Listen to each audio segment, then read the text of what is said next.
திருச்சிற்றம்பலம். அடியார் பெருமக்களே, நாம இன்றைய தினம்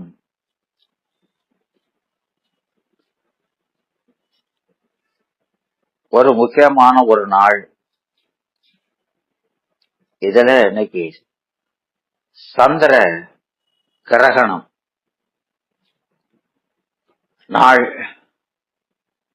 இந்த கிரகணங்களை பற்றி ஆகமங்கள் மற்றும் வேதத்தில ராகு கேதுகளால் ஏற்படுகின்ற அந்த கிரகதோஷ காலமாக கருதுகின்றன. இந்த காலத்தில நாம புனித நீராடுதல், கங்கை நீராடுதல் என்பது நாம் செய்ய வேண்டிய ஒன்று. அப்புறம் ஜபம், தானம், ஹோமம், பூசை, இது போன்ற நற்காரியங்கள்ல நாம ஈடுபடணும். அந்த நேரத்தில் அதை செய்தால் பலன் அதிகமா கிடைக்கும். பெரும்பாலான கோயில்கள்ல நடைய சாத்துவாங்க. அது இந்த பக்தர்களுடைய உடல் நலன் கருதி, அவர்களுக்கு அந்த ஒளியில அவங்க படக்கூடாதுங்கிறதுக்காக. சாமிக்கு ஒன்றும் தீட்டோ மற்றதோ கிடையாது. ஆனா அத கோயிலுக்கு வர்றன்னு வெளியில அவங்க அந்த ஒளியில இருந்தா அவங்களுக்கு உடல்நலத்தை பாதிக்கும் என்பதற்காக கோயில் நடைய சாத்துறாங்க. சாத்தாத கோயில்கள் இருக்குது. இந்த கிரகண காலத்துல உணவு உண்ணுதல், தூங்குதல் போன்றவற்றை தவிர்த்து ஓமம் வளர்த்தல், புனித நீராடுதல் போன்ற இந்த காரியங்களை தான் செய்யலாம். தானம் செய்யலாம்.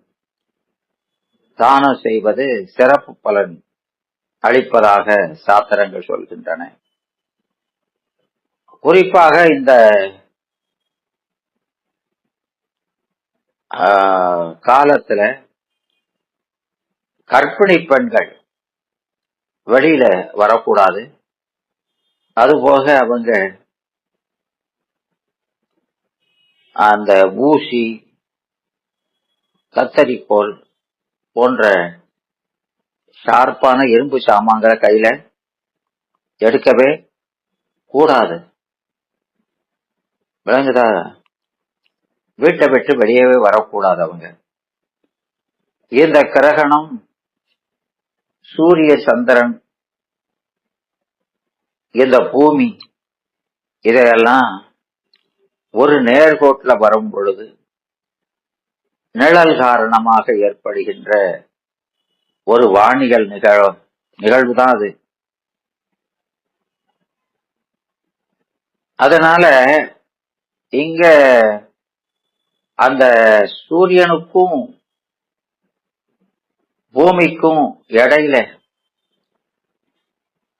சந்திரன் வந்தா இல்லையா, பூமி என்ன செய்யுது? சூரியனை சுத்தும். சந்திரன் பூமியை சுத்திக்கிட்டே சூரியனையும் சுத்தும்.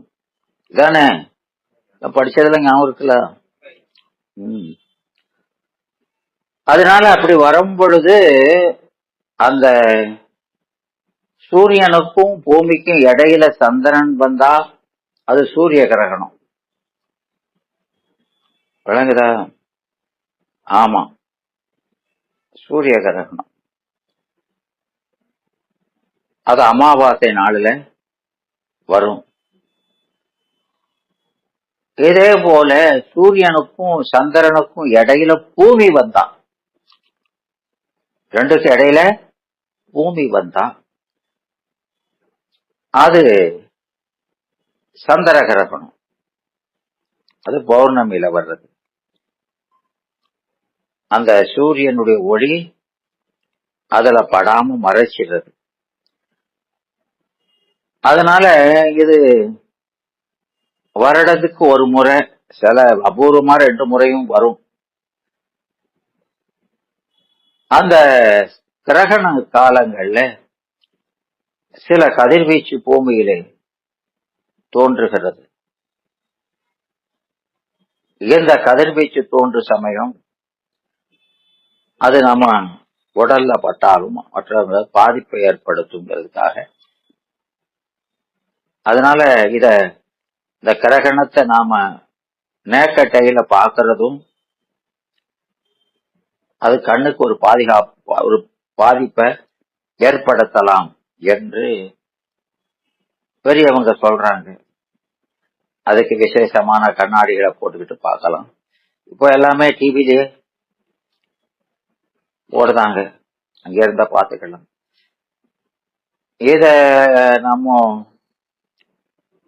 ஜோதிட வல்லுநர்கள் எல்லாம் ஒரு வருடத்துக்கு முன்னாலே இதெல்லாம் கணித்து எந்த நேரத்துல வருங்கிறதெல்லாம் சொல்லியிருக்கிறாங்க.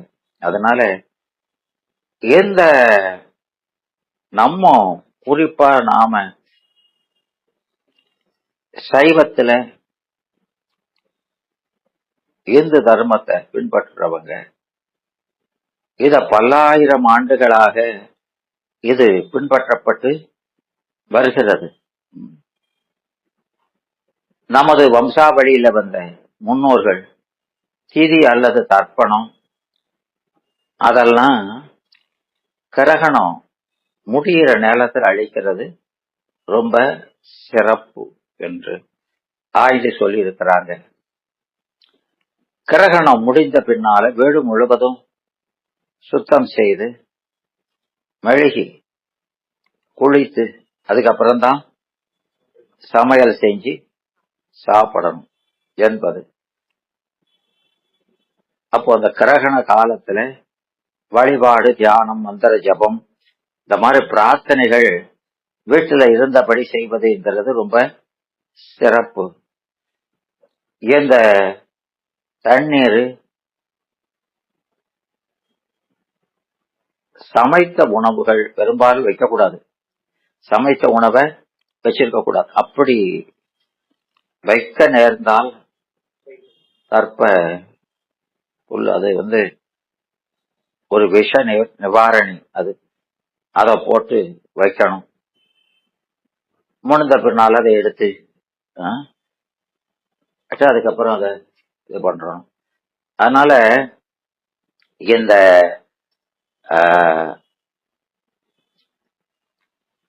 இப்போ அமாவாசை சமயத்துல இது வருது, இது பௌர்ணமி சமயத்துல வருது.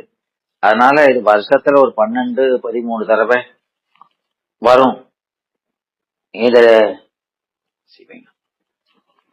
பூமியின் ஒரே பக்கத்துல ஒரே திசையில சூரியனும் சந்திரனும் ஒரே நேரத்துல பார்க்கலாம். அந்த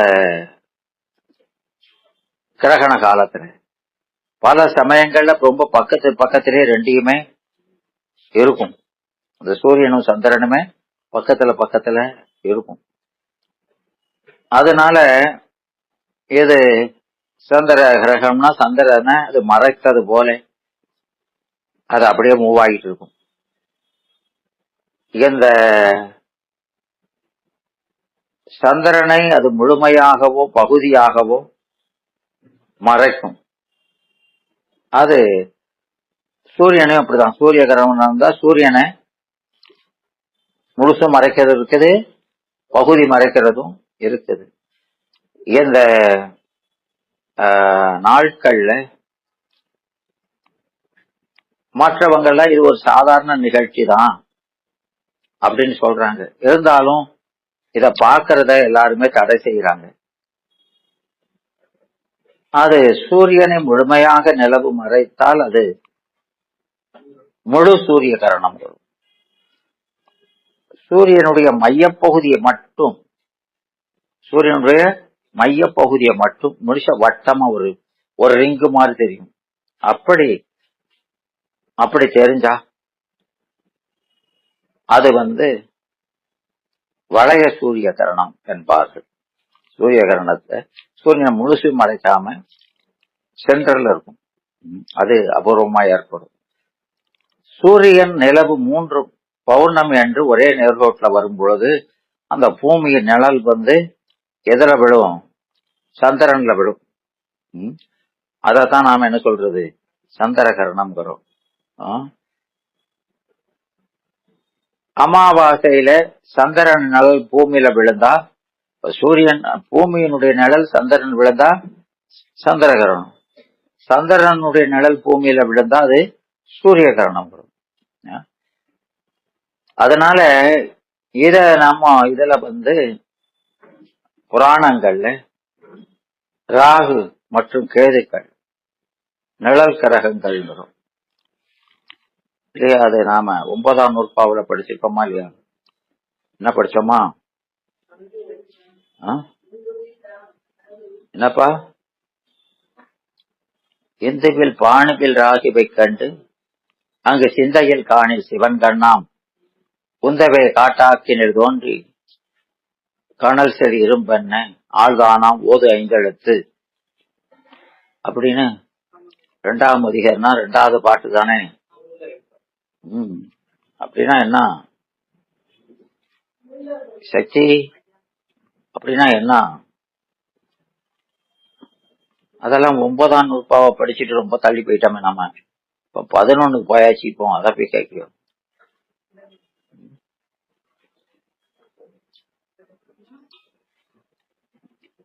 காளீஸ்வரி, நீங்க சொல்லுங்க.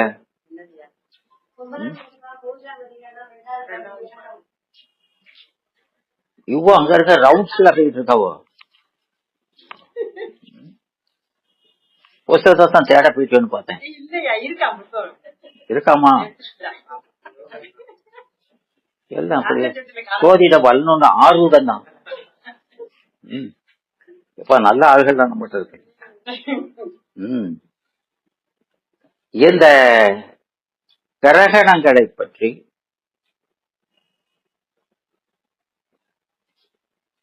கிரகலாகவா, நிர்ணய சிந்து போன்ற நூல்களும் அதர்வண வேதம், அதர்வண வேதத்துல அதை பத்தி சொல்லிருக்கு. அது போக சாம வேதத்தை சேர்ந்த பஞ்சவிம்ச பிரமாணம் என்ற ஒரு நூல், அது சாம வேதத்தில் ஒரு பகுதி. அங்க பஞ்சவிம்சம்னா பஞ்சவிம்சதினா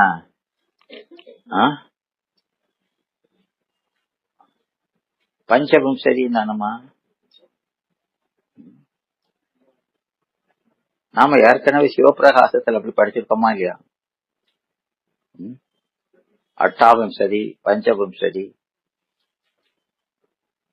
அந்த புத்தியினுடைய பாவங்களை 50 பாவமா சொல்லும் போது சொல்லி பரவாயில்ல. சரி, இது பஞ்சவிம்சதினா 25 அர்த்தம். 25 அத்தியாயங்கள் கொண்டது. அதனால அதுக்கு அந்த பேர். அதுக்கு தண்டிய மகா பிரமாணம் என்றும் அழைப்பார்கள். இது இந்த கிரகணம் பற்றி, சோமயாகம் பற்றியும் சொல்லக்கூடிய ஒரு விசேஷமான நூல். இது சாமவேதத்தின் கௌதம ரணாயணிக சாகையில இது வருது. வேதகால சடங்குகள், கதைகள், தொன்மங்கள் மற்றும் வேள்விகள், தத்துவங்களை விளக்கக்கூடியது அந்த நூல். இதுல ஷட்விம்ச பிரமாணம் என்றும் ஒரு நூல் இருக்குது. அது 26 அத்தியாயமா இருக்கும். அதுலயும் இத பத்தி, இந்த கிரகணங்களை பத்தி சொல்லியிருக்கிறாங்க. அது போக நம்ம தமிழ்ல சங்க இலக்கியங்கள்ல இதை பற்றி விரிவாக சொல்லி பேசியிருக்கிறாங்க. எனவே இந்த அப்போ இந்த நூல்கள்லாம் இருக்குது, இத பற்றி இருக்குதுன்னு சொன்னா அந்த கிரகங்கள்ல என்னெல்லாம் கடைப்பிடிக்கணுமோ அது அந்த காலத்தில இருந்தே படைக்கப்பட்டிருக்கிறதுனாலதான் அதை பத்தி எழுதியிருக்கிறாங்க. ஆமா, ஏதோ ஒரு மற்றவங்க இது ஒரு சாதாரண இயற்கை நிகழ்ச்சி என்று எடுத்துக்கொண்டாலும் இது உடல் மனது அறிவோடு சம்பந்தப்படுத்தி நம்ம சைவம் அதை சொல்கிறது, விளங்குதா? எனவே அதனால இந்த கிரகண காலத்துல பற்றி இதிகாச புராணங்கள்ல கூட அத சொல்லியிருக்கிறாங்க. அந்த கிரகணங்களை பற்றி வேதத்துல அந்த சுபர்பானு என்ற அசுரன் சூரியனை மறைத்து அவன் இருளை பரப்பினான் என்றும், சூரியனுடைய கதிர்கள் வெளிவராத நிலையில உலகத்தின் இயக்கம் உயிர்ப்பு தன்மை உயிர்களினுடைய ஜீவிதமும் பாதிக்கப்படும் என்று அஞ்சிய தேவர்கள் அந்த அசுரனிடமிருந்து சூரியனையும் சந்திரனை விடுவிக்க வேண்டி அவர்கள் அப்போ இந்த அத்திரி முனிவரிடம் சென்று பிரார்த்தனை செய்ய, அந்த அத்திரி மகரிஷி ரிக்வேதத்தில் உள்ள 4 மந்திரங்களை கூறி அந்த சூரிய சந்திரர்களை அவற்றிலிருந்து விடுவித்ததாக சொல்கிறது. அந்த கிரகண காலத்துல சூரிய சந்திரனில் ஏற்படுகிற மாற்றங்களை விளக்குவது போல இந்த மந்திரங்கள் அமைந்திருக்கிறது. அந்த அத்திரி மகரிஷி அந்த ரிக் மந்திரங்களை 4 நிலையில அவர் சொன்னார். முதல் நிலையில அந்த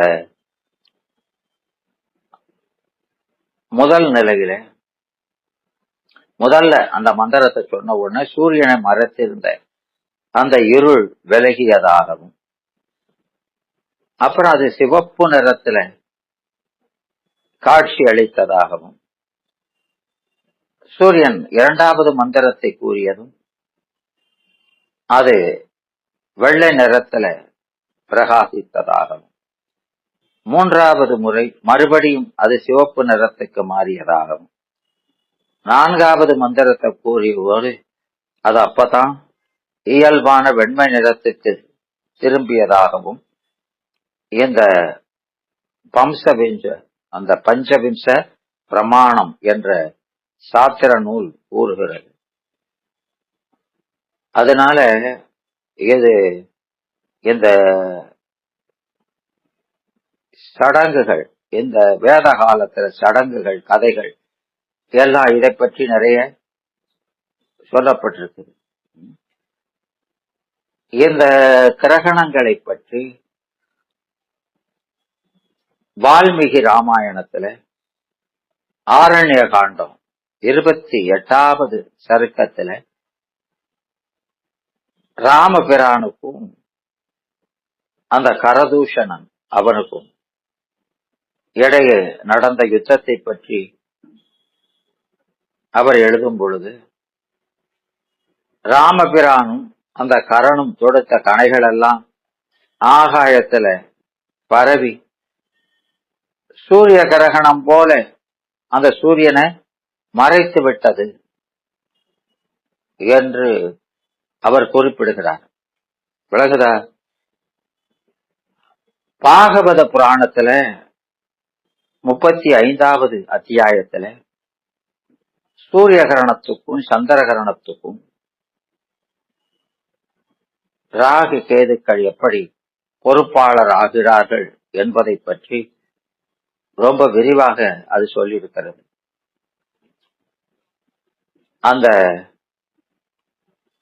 இத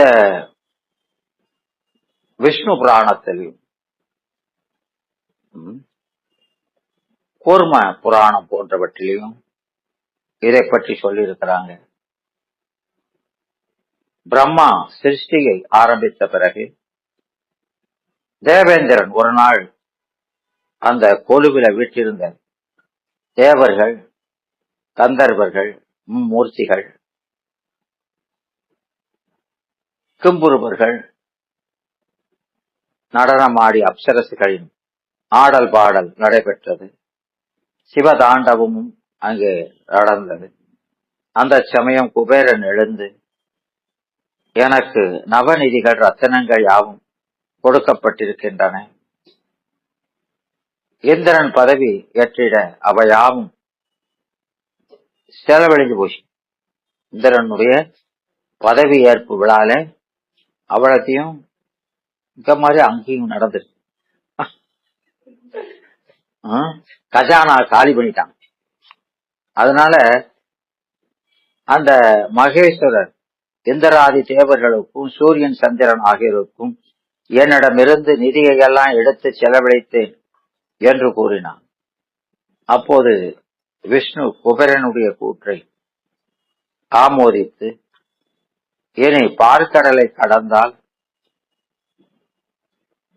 எண்ணில்லாத ரத்தனங்களும் மற்றும் அபூர்வ பொருள்களும் கிடைக்கும் என்று அவர்களுக்கு அறிவுரை சொல்கிறார். எனவே அதற்கான முயற்சியில் அவர்கள் ஈடுபட்டார்கள். எனவே அவர்கள் பார்க்கடல் உள்ள இடத்துல ஒன்று கூடி அரக்கர் கூட்டத்தையும் அனுப்பி வைக்குமாறு பாதாள லோக அந்த பலி சக்கரவர்த்திக்கு செய்தி அனுப்பினார்கள். அப்போது அசரூரி கூறியது போல மந்திர மலைக்கு எதிரில் ஒரு விசித்திர நிறங்களை உடைய ஆமை உள்ளது. அதை கொண்டு வந்து அந்த கடல்ல விடுறாங்க. உடனே அது மிகப்பெரிய உருவத்தை எடுத்துக்கொண்டு அந்த மந்திர மலையை தாங்கி கொண்டது. அது அந்த மந்திர மலை இவங்க அந்த வாசிங்க பாம்பை வச்சு அதை கடையுமாறு சொல்கிறார்கள். அந்த மலையினுடைய பாரத்தை தாங்க மாட்டாது.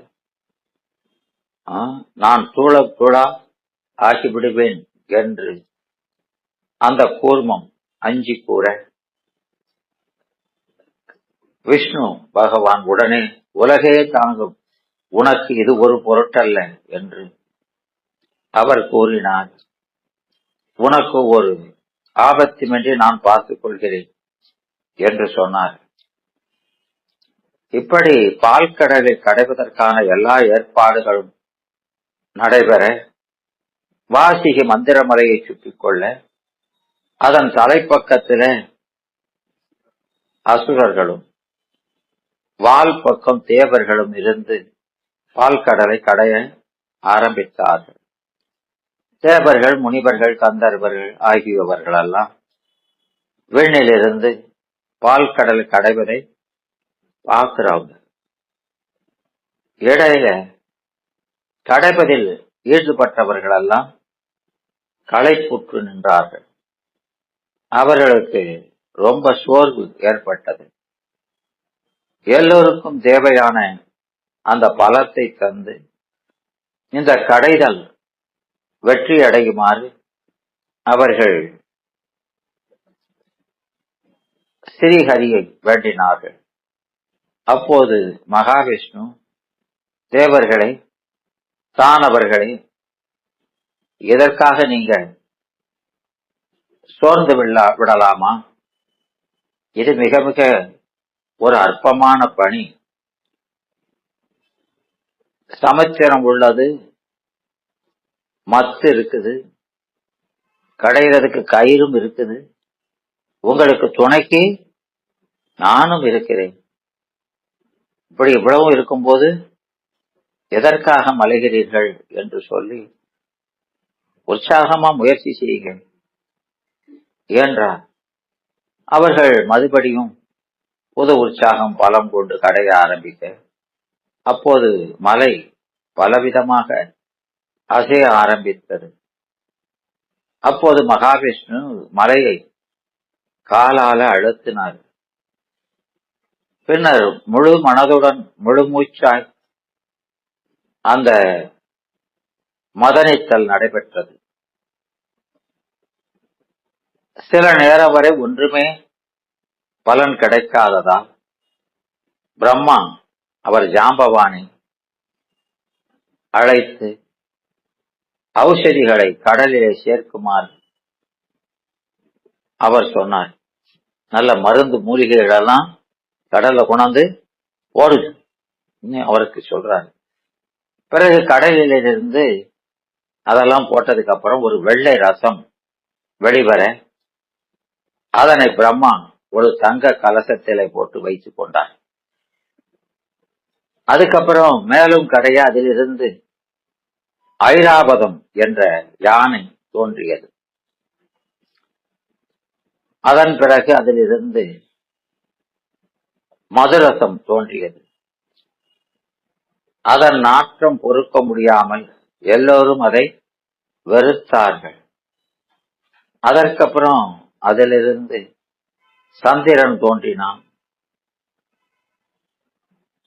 மகாலட்சுமி வெளிப்பட்டாள். அவளுக்கு பின்னாலே, அந்த மகாலட்சுமி வந்த பின்னாலே ரம்பை, மேனகை, திலோத்தமை, கிருதாசி, சகேசி, மஞ்சுகோஷ், சித்திரரேகை முதலிய தேவலோக நடன மாதர்கள் தோன்றினார்கள். பிறகு புண்ணிய நதிகள் தோன்றின. தினமும் ரத்தனங்கள் சிந்தும் உடல் உள்ள 2 திவ்ய புருஷர்கள் வெளிப்பட்டார்கள். அவர்கள் உடலிருந்து ரத்தனம் விழுந்து கொண்டே இருக்கும். பிரம்மா அவர்கள் இருவரையும் லட்சுமி சன்னதியில போய் இருக்க செய்தார். அவர்கள் குபேரனுக்கு நவநிதிகள் முழுவதும் கிடைக்க அருள் பாலித்தார்கள். பின்னர் உச்சை சிரவம் என்ற வெண்குதிரை அதிலிருந்து வெளிப்பட்டது. அதன் பின் ஒரு தாமரை மட்டு குடை போல தோன்றியது. அதிலிருந்து ரத்தினங்கள் கொட்ட ஆரம்பித்தன. அதுதான் பிரம்ம தண்டலம் என்பது. அடுத்து பிரம்மாவுக்கு ஏற்ற ஒரு கமண்டலம் வெளிப்பட்டது. அதன் பின்னாலே தேவலோக கற்பதல், காமதேனு, சூரியமணி, சேமந்தகமணி, கௌஸ்வமணி போன்ற ரத்தனங்களும், தேவதத்த சங்கு, புஷ்பக விமானம், நந்தி கோஷ ரதம் ஆகியவை அந்த கடல்ல இருந்து வெளிப்பட்டன. வெளிப்பட்ட பொருள்கள் வர வர ஒவ்வொருவரும் இது எனக்கு, இது எனக்குன்னு உரிமை கொண்டாட ஒரே சண்டைக்காரன். பலன் வரும்போது எனக்கு உனக்குன்னு. அப்போது சிவபெருமான் இவற்றையெல்லாம் ஓரிடத்திலே பத்திரப்படுத்தி மேலும் கடையுங்கள் என்று கூறினார். கடைசியில நீங்க பங்கு போட்டுக் கொள்ளலாம் சொல்லிட்டார்.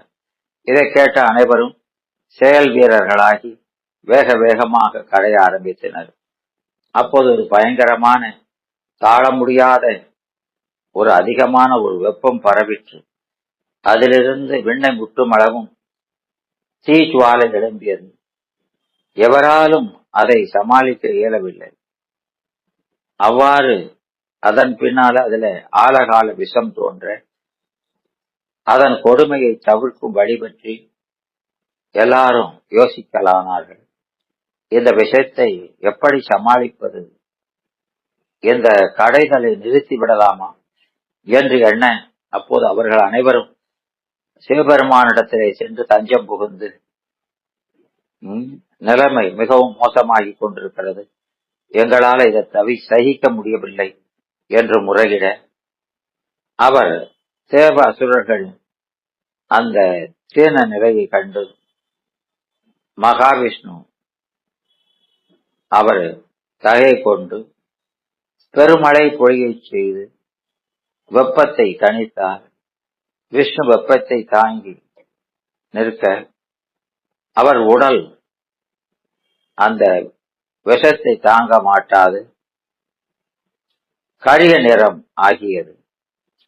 இனி என்ன செய்வதென்று தெரியாமல் அனைவரும் பிரம்மனிடம் சென்று வேண்ட, அவரும் அவர்களுடன் திருமால் இழப்பிடம் சேர்ந்தார்கள்.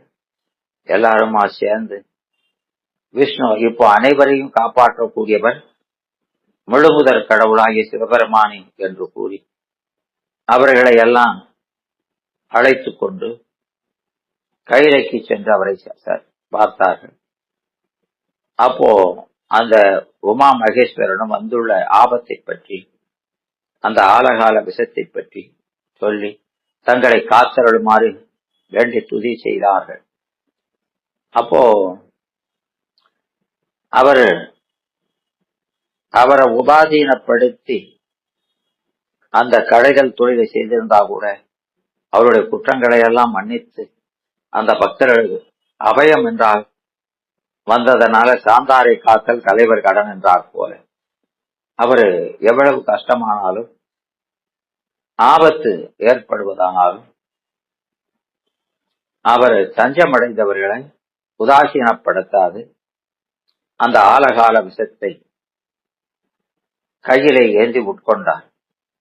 அப்படி உட்கொள்ளும் முன்னால பார்வதியிடம் கூற, அவள் பரமன் உட்கொள்வது விஷம் அல்ல அமுதம் என்று கூறினாள்.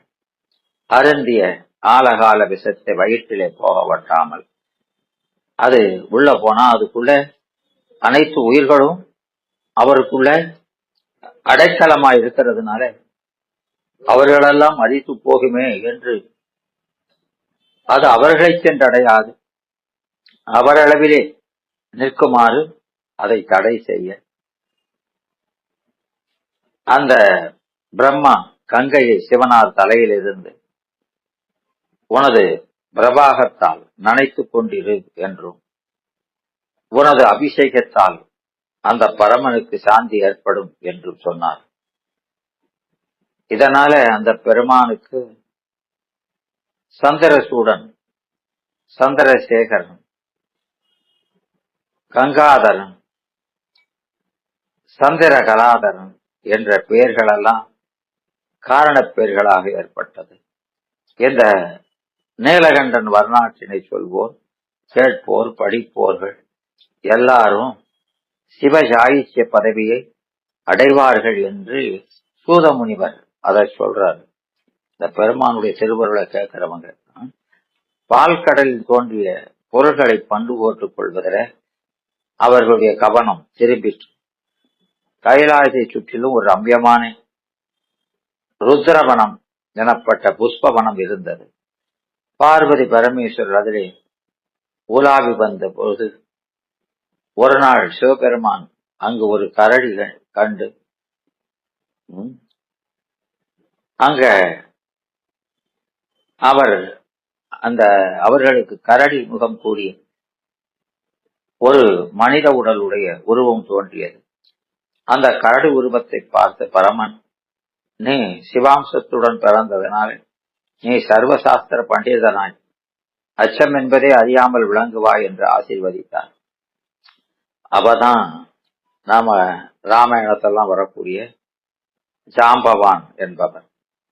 அவனை கொண்டுதான் சமுத்திரத்தில் ஔஷதிகள் சேர்க்கப்பட்டு அமுதம் கடையப்பட்டது. அப்புறம் இவர்கள் அந்த இதை பங்கிட்டுக் கொள்வதில் பெருங்கலகம் ஏற்பட அவர்கள் விஷ்ணுவிடம் சென்று அத சொல்றாங்க. அவர் அந்த மகாலட்சுமி இடத்துல ரத்தன மாலையை கொடுத்து அவளுக்கு இஷ்டமானவர் கழுத்திலே போடுமாறு கூற அவள் மகாவிஷ்ணுவின் கழுத்துல அந்த மாலையை சூடி அவரோடு சேர்ந்தாள். இந்திரன் ஐராவதத்தையும் அப்சரசுகளும் ரத்தன குடையையும் அவன் பெற்றுக்கொண்டான். குபேரன் நவ நிதிகளை தனதாக்கிக் கொண்டான்.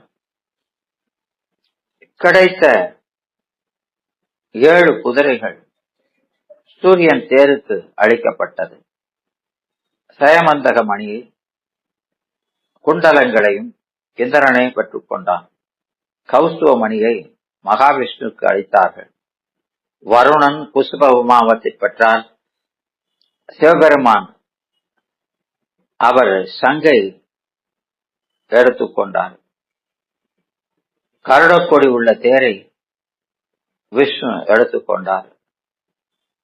மகா சக்கரவர்த்திகளுக்கு கிரீடங்கள், புஜகீர்த்தி, ரத்தனகாரங்களை பங்கிட்டு அளித்தனர். பிரம்மா ஒரு மணியை மட்டும் ஏற்று அணிந்து கொண்டார். அரக்கர்கள் தங்களுக்கு எதுவும் கிடைக்காமல் தேவர்களை பங்கிட்டுக் கொள்வதைக் கண்டு எங்களுக்கு எதுவும் கொடுக்கவில்லையே என்று அவர்கள் முறையிட, பிரம்மா உங்களுக்கு தான் அமிர்தம் இருக்குதுல்ல, அதை பெற்றுக்கொண்டு சிரஞ்சீவியாக இருங்கள் என்றார். பிரம்மா இப்படி சொன்னதும் ராட்சசர்கள் அந்த அமிர்த கலசத்தை தங்களிடம் கொடுக்குமாறு வற்புறுத்தினார்கள். ஆனால் பிரம்மா அமிர்தம் தேவர்கள், கந்தர்வர்கள், யட்சர்கள் என்று பலருக்கும் சமமாக பங்கிட வேண்டும் என்று கூறினார். இதனால அவர்களுக்குள்ள ஒரு தகராறு ஏற்பட்டது. அதை கண்ட பிரம்மாதி தேவர்கள் விஷ்ணுவிடம் உதவுமாறு கேட்க, எல்லாரும் இந்த கடற்கரையில கூடி அமிர்தம் பெற காத்திருந்தார்கள். அவங்க காதில ஒரு இனிய கானம் வந்து விழுந்தது. காணம் வந்த திசையை எல்லாரும் வியப்புற்று பார்க்க, அங்க அழகிய ஒரு மோகினி அங்க நிற்க அவர்கள் நோக்கி வந்தார்கள். அந்த மகாவிஷ்ணு ஜெகன்மோகினி வடிவிலே வந்து எல்லாத்தையும் மைமறக்க செய்ய, சிலர் அவர் காலிலே விழுந்து வணங்கி நின்றார்கள். அனைவரும் எல்லாரையும் அந்த மோகினி கவர்ந்து இழுத்து தன்னுடைய மாய வலையிலே சிக்க வைத்தார். பின்னர் அவர்கள் முன்னுள்ள பிரச்சனை என்ன என்று கேட்க, இத பங்கிட்டு கொடுவதில் பிரச்சனைன்னு சொல்லும் போது, நீங்கள் இப்படி அநியாயம் செய்யலாமா, இது கொஞ்சமும் சரியில்லை என்று தேவர்களை கடிந்து கொள்வது போல பேசி, ஆமா அசுரர்கள் பக்கம் ஆதரவாக இருப்பது போல பேச, அவர்கள் அனைவரும் இவர் சொல்றதைத்தான் நாங்க ஏற்றுக்கொள்வோம் என்று அவரிடத்துல நம்பிக்கை பிறந்தது. எனவே அவர்கள் அனைவரும் நீங்களே இருந்து எல்லாத்துக்கும் பங்கு வச்சு கொடுங்க என்று கேட்க, அவள் அந்த மோகினி பிரம்மாட்ட இருந்து அந்த அமிர்த கலசத்தை பெற்று அதோட சேர்த்து சுறா பாத்திரத்தையும் எடுத்துக்கொண்டு ரெண்டையும் ஆமா பின்னர் தேவர்களை ஒரு பக்கமும் அசுரர்களை ஒரு பக்கமும் வரிசையாக உட்கார வைத்து அசுரர்களை தன் மோகன சிரிப்பால் வசப்படுத்திக் கொண்டே அவர்களுக்கு சுறாபானத்தை கொடுக்கிறார். தேவர்களுக்கு அமிர்தத்தை பங்கிட்டு கொடுக்க ஆரம்பிக்கிறார். மோகியினுடைய மாயத்தினாலே அசுரர்கள் சுறாபானத்துக்கும் அமிர்தத்துக்கும் வேறுபாடு தெரியாது மயங்கி நிற்க, அதுல ஒருவன் மட்டும் தனக்கு அமிர்தம் கிடைக்காது நமக்கு என்பதை உணர்ந்து தேவர்கள் உருவில போய் அந்த அவங்க வரிசையில போய் அவனும் உட்கார்ந்துக்கிட்டான். இதை யாரும் கவனிக்கவில்லை. ஆனாலும் விண்ணில் இருந்து அவன் அப்படி அமர்ந்ததை பார்த்த சூரிய சந்திரர்கள் இதை பற்றி மகாவிஷ்ணுவிடத்துல போய் சொல்ல, அவர் சக்கராதத்தை எடுத்து அவனுடைய தலையை வெட்டச் செய்தார். அப்படி வெட்ட உடனே உடல் அது அவன் வாங்கினதுக்கு அப்புறம், எதை வாங்கினதுக்கு அப்புறம், அமிர்தத்தை வாங்கின அதனால வெட்டினாலும் அவன் சாகல. அவன் உடல் வேற தலை வேற அப்படி கிடக்கு. அதனால அவன் மரணமடையாததை பார்த்து தலையும் முண்டமும் இரண்டாயின. அதனால அதை ரெண்டையும் சேர்த்து வச்சிருக்கலாம், அப்படி வைக்கக்கூடாது அப்படின்னு அந்த கோபம் கொண்ட அசுரர்களை அடக்கி அவனுக்கு தலைக்கு வேற உடம்பு, உடம்புக்கு வேற தலைன்னு வச்சு அப்படி வச்சு செய்துட்டாரு. அப்புறம் தேவர்களுக்கு இந்த தேவராஜ்யம் கிடைக்குமாறு இவர்களுக்கு பாதாள லோகத்தை கொடுத்து அப்படி செஞ்சதுனால இவர்கள் எல்லாரும் அதிருப்தி அடைந்து, நாமெல்லாம் இவருடைய மயக்கத்துல எல்லாம் மயங்கி எல்லாத்தையும் இழந்துட்டோம் என்று அவர்கள் அதுக்கப்புறம் எல்லாம் கொடுத்து முடிச்சதுக்கு அப்புறம் தான் அவர்களுக்கே தெரியுது. அதனால இவங்க இத சொன்னது இந்த சூரிய சந்திரர் என்று சொல்லி, அதனால அவன் மேல பகை கொண்டு அவர்களை இந்த ராகு கேதுகள் விழுங்குவதாக புராணங்கள் சொல்கிறது. விளங்குதா? இது நாம இதுல சொல்லக்கூடியது. நம்முடைய புராணங்கள் 18 புராணங்கள்ல உள்ள கூர்ம புராணம், விஷ்ணு புராணங்கள்ல வரக்கூடிய செய்தி. இந்த அமிர்தத்தை சாப்பிட்டதுனால இந்த ராகு கேதுகள் பிழைத்தார்கள் அப்படின்னு அங்க சொல்லி, அவங்கதான் இந்த சூரிய சந்திர கிரகணங்கள் ஏற்படுவதற்கு காரணம் என்று ஒரு கதாபாத்திரமா வச்சு அத சொல்றாங்க. இந்த சோசிய சாஸ்திரத்துல இந்த ராகு கேதுகளுக்கு ஒரு பதவி, ராகு கேதுகளும் நவ கிரகங்கள்ல ஒன்றாக வைத்து எண்ணப்படுற மாதிரி அவங்களுக்கு அந்த பதவி கிடைக்குது. அதனால இந்த கிரகங்களை கணிப்பு உள்ள பல சான்றுகள் நம்ம சாஸ்திரங்கள்ல புராணங்கள்லயும் காணப்படுகிறது. மகாபாரதத்துல கிருஷ்ண பகவான் கிரகங்களை பற்றி தமது ஞானத்தை திறமையாக பயன்படுத்தி அந்த அர்ஜுனனை காப்பதற்கு அவர் மறைக்கிறாரா இல்லையா? ஆமா. அதுபோல அந்த அபிமன்யுடைய இறப்புக்கு காரணமான ஜெயத்ரதனை கொல்வதற்கு உதவுகிறார். புறநானூற்றுல சூரிய கிரகணம் பற்றி சந்திர கிரகணம் பற்றியும் சொல்லப்பட்டிருக்கிறது. மிக பழமையான வேதமாகிய ரிக்கு வேதத்தில இருந்து பல செய்திகள் இந்த கிரகணங்களை பற்றி இருக்குது. ரிக்வேத 5வது மண்டலத்துல அதுலதான் அத்திரி மகரிஷியினுடைய பாடல்ல அவர் அந்த சுவர்பானுவின் பிடியில் சூரியன் சிக்குவதாகவும் பின்னர் விடுதலை பெறுவதாகவும் அந்த ரிக்வேதம் சொல்கிறது. இந்த கிரகணத்தில் சூரியன் மறைந்த பின்னால பிராணிகளும் பறவைகளுக்கும் ஏற்படும் குழப்பம் பற்றி, ஏன்னா அந்த பிராணிகளுக்கு பறவைகளுக்கெல்லாம் அபூர்வ சக்தி, என்னெல்லாம் உலகத்துல நடக்கிற உத்பாதங்கள் அறியக்கூடிய சக்தி இறைவன் அதுக்கு கொடுத்திருக்கிறார். ஆனா அந்த கிரகண காலத்துல அதெல்லாம் வேலை செய்யாம மிரண்டு அவைகள் விளங்குவதை பற்றி அந்த வேதத்துல ரிக்கு வேதத்துல சொல்லப்பட்டிருக்குது. இது கிமு 3928 அப்பவே இந்த செய்திகளை சொல்லியிருக்கிறாங்க. யாஸ்கர் தனது நிறுத்தத்திலும் கௌதம மகரிஷி தனது பாடலிலும் கிரகணம் பற்றி பேசியிருக்கிறாங்க. அதனால இந்த அத்திரி மகிழ்ச்சி அவருக்கு மட்டுமே அந்த கிரகணத்தில் இருந்து சூரியனை விடுவிக்க தெரியும் என்பதை அதை சொல்றதுனால அதை படிக்கும் பொழுது அந்த காலத்து அவர்களுக்கு கிரகணத்தை கணக்கிடும் முறை நன்றாக தெரிந்திருந்தது என்பது விளங்குகிறது.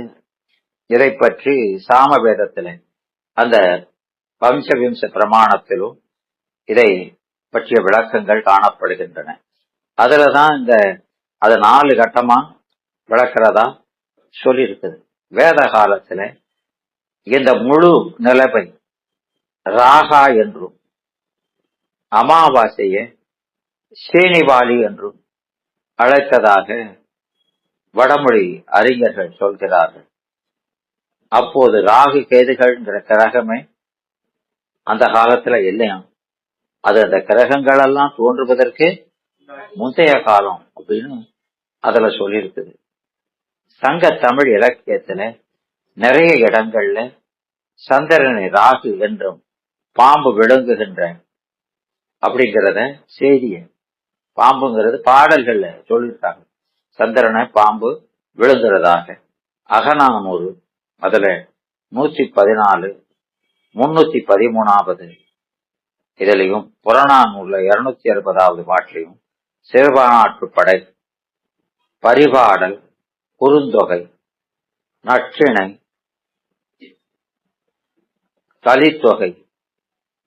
கலித்தொகையில 4 இடங்கள்ல இந்த கிரகணங்களை பற்றி பேசப்பட்டிருக்கிறது.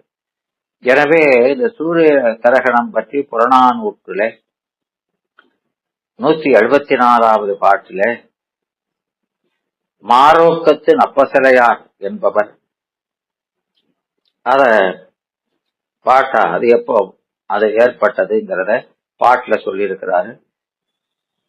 இதற்கு உரை எழுதினவங்க பார்க்கடலை கடன்போது நிகழ்ந்த அந்த தேவாசுர போரையும் அப்போது ராகு கேது அமிர்த துளிகளை திருட்டுத்தனமாக சாப்பிட்டதையும் உடனே மோகினி அவதாரத்துல இருந்த அந்த விஷ்ணு ராகுவின் தலையை வெட்டியதையும் அந்த சங்க இலக்கியத்துல சொல்லி இருக்கிறாங்க.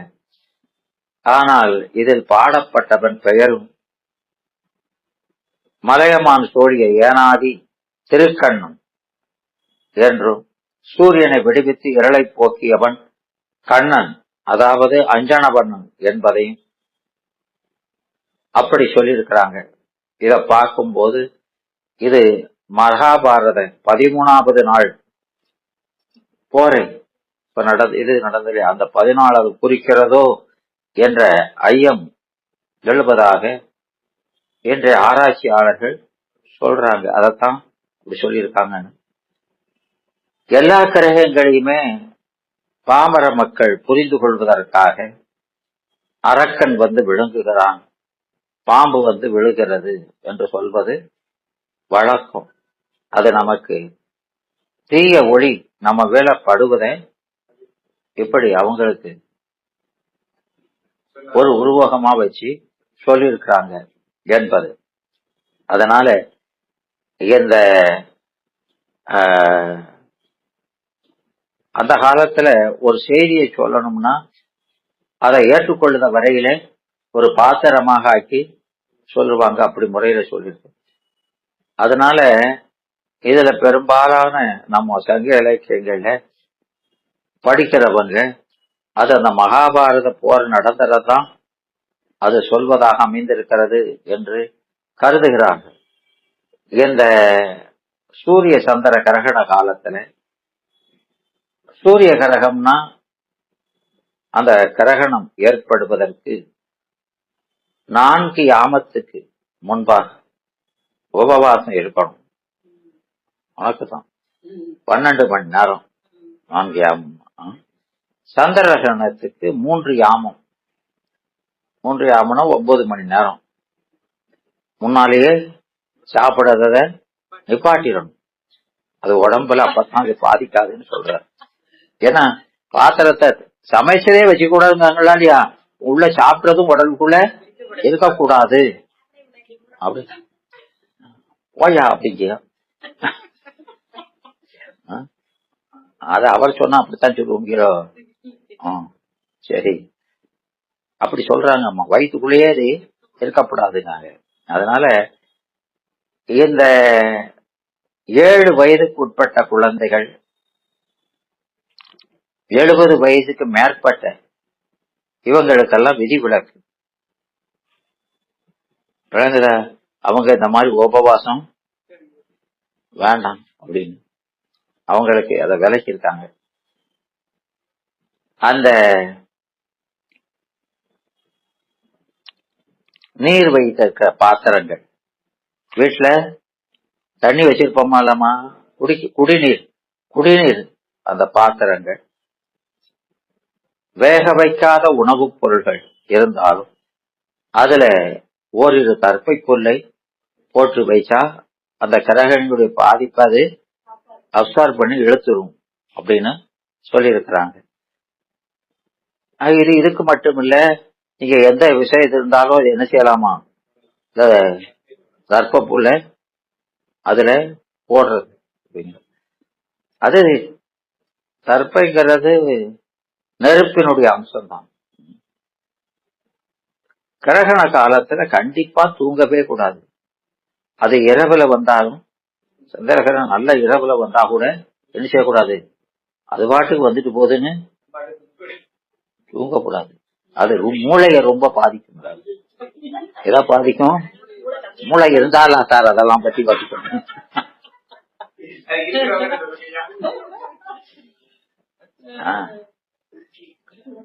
கிரகணத்தை நேர்ல பார்க்க கூடாதுங்கிறது அப்படிங்கறத இவங்கெல்லாம் இப்போ உள்ளவங்க ரொம்ப படிச்சவங்க இதெல்லாம் ஒரு சாதாரண நிகழ்ச்சி, இதுக்கெல்லாம் போய் இப்படிலாம் மத ரீதியா இப்படி சொல்றதெல்லாம் சுத்த பேத்தல்னு சொல்றாங்க. ஆனாலும் அறிவியலாளர்கள் இதுல இருக்கிற கதிர்கள், விஷக்கதிர்கள் வீச்சு இருக்குங்கிறத அவங்க ஒத்துக்கிட்டாங்க. அப்போ இதுல ஏதோ இப்போ இந்த சூரிய சந்திரன், அந்த சூரியன் அப்படின்னு சொன்னா அது எல்லா உயிர்களுக்கும் உயிர்ப்பை கொடுக்கிறது, எனர்ஜியை கொடுக்குது அப்படின்னு சொல்லி நம்ம பாடல்கள் எல்லாம் சொல்லுது. ஞாயிறு போற்றுதும் அப்படிலாம் சொல்றாங்கன்னா நமக்கு சக்தி எங்க இருந்து வருதுங்கிறாங்க, அந்த ஒளியில இருந்து வருதுங்கிறாங்க. விளங்குதா? அது மாதிரி அந்த சந்திரன்ல இருந்து அமிர்த கலைகள் நம்ம மேல பட்டு நமக்கு ஒரு சுகத்தை கொடுக்குதுன்னு சொல்றாங்க. விளங்குதாமா? அந்த கதிர்கள் தடைப்பட்டா, விளங்குதா, அப்போ அந்த இந்த கதிர்கள் பட்டு நிறைய விஷமான இதெல்லாம் அழிஞ்சிருது. அதை அழிக்கக்கூடிய அந்த கதிர் தடைப்பட்டதுனால அது நம்ம பாதிக்குது என்று அவர்கள் ஒத்துக்கிட்டாங்க. யாரு? சயின்டிஸ்டுகள். அதை இவங்க ஒரு கதையா சொல்லியிருந்தா கூட அவங்க, ஏன்னா இப்ப நாம இந்த கோயில்ல செய்யக்கூடிய ஒவ்வொரு அபிஷேகம் என்னென்ன மாதிரி ரேஸ அட்மாஸ்பரிக்கல பரப்புதுங்கிறத ரொம்ப காலத்துக்கும் ஒத்துக்கிடல. அதுக்கப்புறம் இதை சயின்டிஸ்ட் எல்லாம் ஆராய்ஞ்சு பார்த்து அதை இப்போ இவங்க செய்யறது எல்லாத்திலுமே ஒரு அர்த்தம் இருக்குது.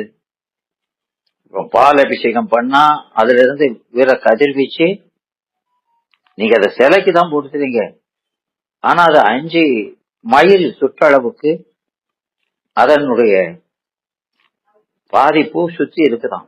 அந்த வேவ்ஸ், நல்ல வேவ்ஸ் எல்லாம் வருது, ஒவ்வொரு அபிஷேகத்திலேயும் ஒவ்வொன்றும் வருது அப்படிங்கிறத இப்ப கண்டுபிடிச்சிருக்காங்க.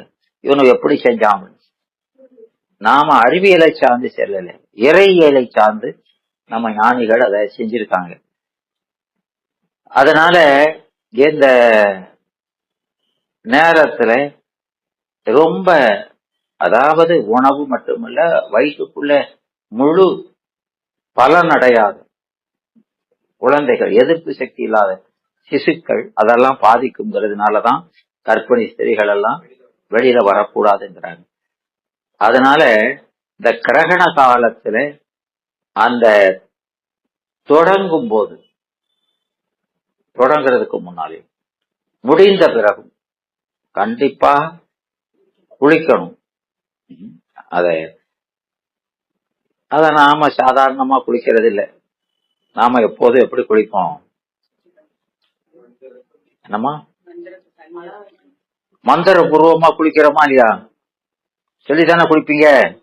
அதனால அது அவங்களுக்கு விசேஷ பலனை கொடுக்கும். சாதாரணமா குளிக்கிறதை விட மந்திர பூர்வமா செஞ்சா, ஏன்னா அந்த கிரகண காலத்துல மந்திரத்தை சொன்னா அந்த மந்திரத்துக்கு பலனே வேறங்கிறாங்க. அதனால கிரகண காலத்துல தர்ப்பணங்கள் செய்வது ரொம்ப விசேஷம். அது குறிப்பா தகப்பனார் இல்லாதவர்கள் இந்த நேரத்துல தர்ப்பணம் செய்யறதுங்கிறது அவர்களை பல தோஷங்கள்ல இருந்து அவங்க குடும்பத்துக்கு பித்திருக்கள் மூலமா என்னென்ன தோஷங்கள் இருக்கோ அத்தனையும் அது நீக்கும் என்று சொல்லப்படுகிறது.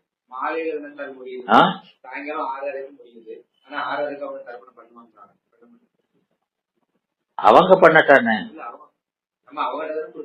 ஏன் நீங்களே பண்ணலாமே? பண்ணலாம். ஏன்னா அந்த சமயத்துல வெளியே போக கூடாது அப்படின்னா பிறப்பு இறப்பு தீட்டு இருப்பவர்கள், தீட்டு இருக்கலாமா, ஆசோசம் இருப்பாங்க இல்லையா, அவர்கள் கூட அந்த நேரத்துல தர்ப்பணம் செய்யறதுக்கு தடை கிடையாது. தர்ப்பண காலத்துல அவங்களுக்கு செய்யலாம். தீட்டு இருக்கிறவங்க கூட மற்ற இதுல செய்யக்கூடாது. இந்த கிரகண காலத்துல செய்யலாம் எந்த தீட்டு இருந்தாலும். அதனால இந்த கிரகண நேரத்துல இறைவனை நாமத்தை சொல்றது, மந்திரங்களை சொல்றது ரொம்ப ரொம்ப அவசியம். இந்த காலத்துல ஒரு முறை செய்கின்ற மந்திர ஜபம் நமக்கு பல மடங்கு, அது 10,000 தடவை சொன்ன மாதிரி. எப்படி சொல்ற, அது பின்னால ஒரு தடவை சொன்னா எத்தனை 10,000 முறை சொன்ன மாதிரி. அதனால நாமெல்லாம் இந்த பஞ்சாக்கரத்தை குறைஞ்சபட்சம் 1 கோடி சொல்லணுங்கிறோம். சொல்றோமா இல்லையாமா? அப்போ இந்த காலத்துல சொன்னா ரொம்ப சீக்கிரம் அதை எய்துவதற்கான வாய்ப்பு ரொம்ப இருக்கு. அதனால நாமெல்லாம் என்ன செய்யணும்? ஆமா, அன்னைக்கு இந்த நேரத்தை வந்த நேரத்தை பயன்படுத்தி பஞ்சாக்கரத்தை உட்கார்ந்து எவ்வளவு முடியுமோ அவ்வளவு சொல்லணும். அதுல தானம் அளிப்பது, இந்த கிரகண காலத்துல தானம் அளிப்பது ரொம்ப ரொம்ப பல மடங்கு அதிகமா பலனை தரும். இந்த அது எந்த தானம், சோதிடத்தில் இருக்கிறவங்க அவங்க தோஷத்துக்கு தகுந்தாப்புல அந்த கேதுவுக்கு பிரியமான கோதுமை, கொள்ளு, உளுந்து, தேங்காய், பழம், இப்படி ஒவ்வொரு கிரகத்துக்கு ஒண்ணு இருக்கா இல்லையா, அதை வச்சுக்கிட்டு அந்த இதை கொடுக்க சொல்லுவாங்க. ஆனா பொதுவா எந்த தானம் செய்தாலுமே அது சிறப்பு தான்.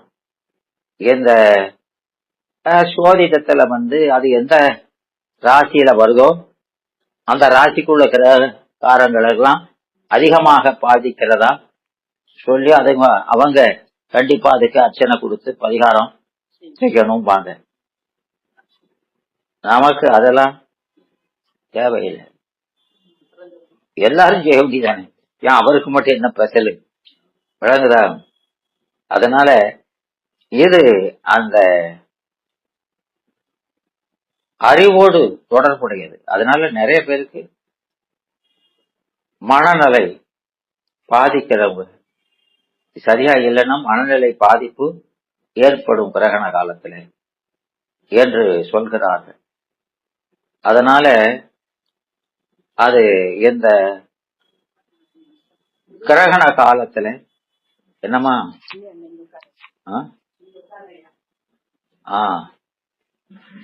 இங்க இந்த தடவை அந்த கிரகணம்ங்கிறது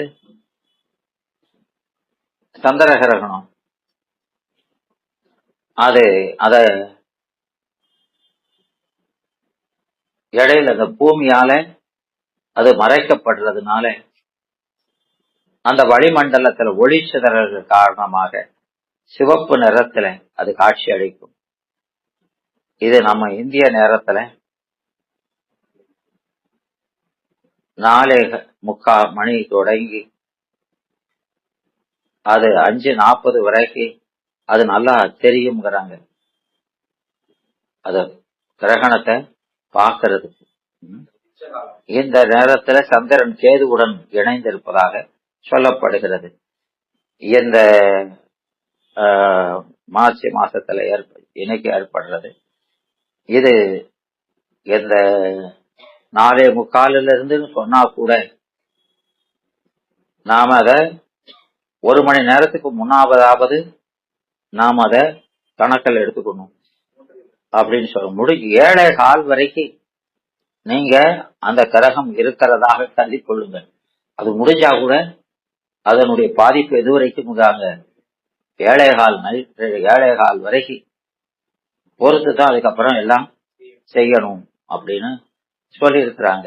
அதனால இந்த கிரகணம் தொடங்குறதுல இருந்து முடிய வர உள்ள நேரம் அது தர்ப்பணம் பூசை இதுக்கெல்லாம் உகந்த காலம்.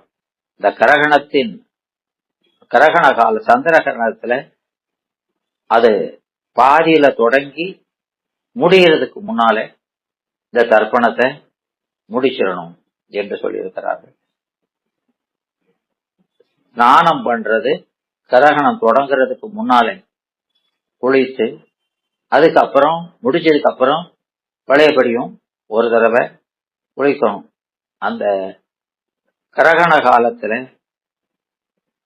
தர்ப்பணம் செய்து அரிசி போன்ற தானியங்களை நாம முக்கியமா அரிசி காய்கறி இத மாதிரி காய்கறிகளை இது கொடுக்கறது தானம் கொடுக்கறது சிறப்பு.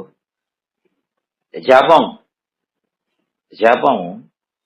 அது அந்த ராகு கேதுக்குள்ள மந்திரங்களை ஜபிக்க சொல்றாங்க. அதை விட ரொம்ப சிறப்பு எதுன்னு சொல்றாங்க, அவனோட மூல மந்திரத்தை பஞ்சாக்கர மந்திரத்தை சொல்றது அதை காட்டிலும் ரொம்ப சிறப்பு. ஏன்னா அவரை வழிபட்டா இவரும் நமக்கு நல்லதை செய்வார் என்று. அதனால இந்த கிரகணம் முடிஞ்சது குளிச்சுட்டு ஆலய தரிசனம் செய்வது கண்டிப்பா செய்யணும் அப்படின்னு சொல்றாரு. அது இந்த கிரகண காலத்துல நம்ம எல்லா சேத்திரங்களும் அடைக்கிறது இல்லை. திருவண்ணாமலைலாம் அது நட திறந்தே இருக்கும். அந்த காலத்துல அந்த கிரிவலம் வருது கற்பிணிகளை தவிர வேற மற்றவங்களுக்கு தடை இல்லை. அது அவங்களுக்கு பலனை அதிகமா கொடுக்கும். மற்ற காலத்தை விட அந்த காலத்துல கிரிவலம் வர்றது அதிகமான நலனை கொடுக்கும். அதனால அந்த கிரிவலம் பெருமானை வழிபடலாம். எனவே நாம வீட்டுல இந்த பஞ்சாக்கரத்தை சொல்றது இல்லையா, பஞ்சாக்கரத்தை சேர்றது அத விட உங்களுக்கு கோயில்ல போய் அந்த பஞ்சாக்கரத்தை இருந்து ஜபித்தால் 1000 முறை சொன்ன பலனை கிடைக்கும். அதுலயும் கடலோரத்தில் இருக்கிற கோயில்ல போய் அந்த பஞ்சாக்கர ஜபம் செய்தோமானா அது 1 கோடி முறை வாய்விட்டு சொன்னதற்கான பலன் கிடைக்கும். மலை மீது இருக்கிற கோயில் செஞ்சா அது அதை விட ரொம்ப சிறப்பு. அது வருஷ பிறப்பு மாத பிறப்புல எந்த மந்திரங்களை சொன்னா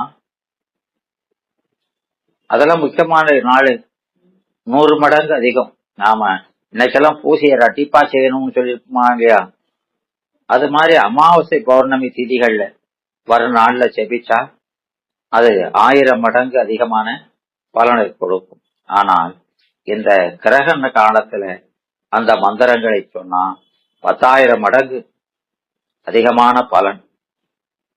ஒரு தடவை சொன்னா 10,000 தடவை சொன்ன மாதிரி. அதனால இந்த நேரம் நமக்கு பூசைக்கு உகந்த நேரமாக சொல்லப்படுகிறது. எனவே இத அகத்தியர் இத சொல்லியிருக்கிறார். அதனால சைவர்கள் எல்லாம் மூல மந்திரத்தை இருந்து முற்றிலுமாக ஜெபிங்க, உங்களுக்கு நிறைய புண்ணியம் கிடைக்கும் சொல்லியிருக்கிறாங்க. மற்றபடி சித்தர்கள் அதை பத்தி சொல்றாங்க. அவங்கெல்லாம் உடல் ரீதியா மருந்து ரீதியா சொல்றாங்க. ஆனா இது நமக்கு இந்த மந்திரத்தை அந்த நேரத்துல சொல்றது நமக்கு ஆன்மீகத்துல ஆன்மாவுக்கு நிறைய பலனை கொடுக்கிறது. இந்த கிரகணம் பூர நட்சத்திரத்தில் நிகழ்வதனால பரணி, பூரம், போராடாத மக உத்தராதம் நட்சத்திரங்களுக்கெல்லாம் அவங்கெல்லாம் இத பரிகாரம் செய்யணும் அப்படின்னு சொல்லியிருக்கிறாங்க. நமக்கு அந்த சுவாசியம் இதெல்லாம் வேண்டாம். நமக்கு முக்கியமானது என்னது? ஆமா, இந்த நேரம் நம்ம ஏற்கனவே கோடின்னு சொல்லிட்டே இருக்கோம். ஆமா, அதனால அத முழுமையா இருந்து செய்யணும். அந்த சொல்ல வேண்டிய ஸ்லோகமும் வச்சிருப்பாங்க. அதெல்லாம் அந்த